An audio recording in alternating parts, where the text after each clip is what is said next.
Yun, orasyon ni San Miguel, matakot ang masasamang loob sa abot ng iyong tinig yan. Ito yung kagimat na orasyon ni San Miguel, ang buti ng abot ng tinig. Yan po kagimat, ito yung ginagamit po sa araw-araw pagka may masamang tao na masisigaw mo, lalakasan mo ng boses. And ito kagimat na, ito yung orasyon. What's up mga kagimat? Na ito na naman ninyong kagimat, si Heping Agimat na mahilig sa agimat pero wala namang agimat. Nasa puso ang tunay na agimat.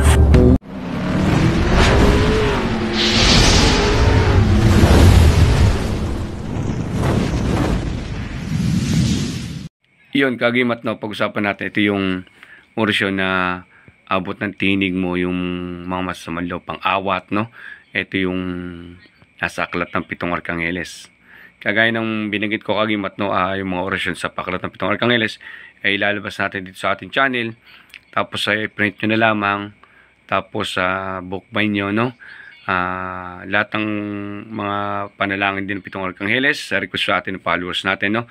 Tapusin natin muna yung mga ating mga babahagi, mga orasyon ng 7 Arkangheles bago tayo magano sa ibang aklat ng babahagi natin.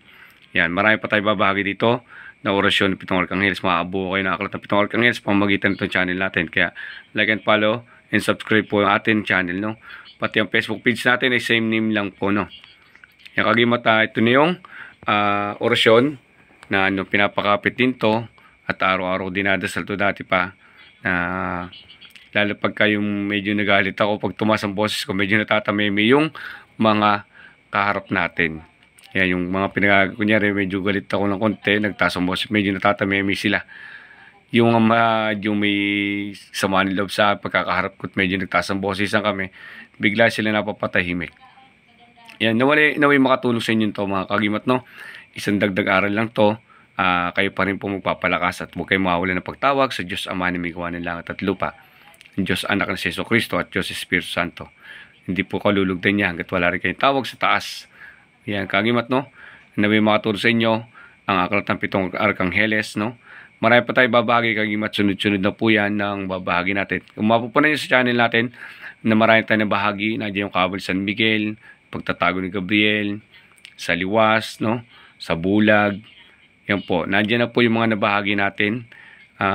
Naway makatulong sa inyo ang ating channel na to para makabuo din kayo ng aklat at magamit nyo. Naway kalugdan kayo ng taas. Gamitin lang po sa mabuti mga kagimat, no. Huwag yung laging gawa ng masama, no. Sa mabuti po sana gamitin to. Yan, kagimat, ito na yung orasyon natin. Pa-screenshot nyo na lang uli. Tapos print nyo na lang. Kung mapupunin nyo, marami na po tayo na bahagi sa channel natin. Yan, kagimat, no. Maraming salamat naman. Ito naman yung kagimat, si Heping Agimat na mahilig sa agimat pero wala namang agimat. Nasa puso ang tunay na agimat. Yan, kagimat, no. Like and subscribe din po ating Facebook page. Same name lang po, no. May raffle din po tayo babahagi natin sa raffle. Yung ibang mga langsang buhay, bao, Trespico. Yan, nakita nyo po, i-raffle natin sa ating live sa Facebook page, no. Kagimat, ito na yung orasyon na magagamit nyo sa 7 Arkangheles. Maraming salamat at God bless you lahat. Ito na, let's go! Yung kagimat, ito yung orasyon na upang matakot ang masamang loob na abot ng ating tinig. Yan, ito na po orasyon.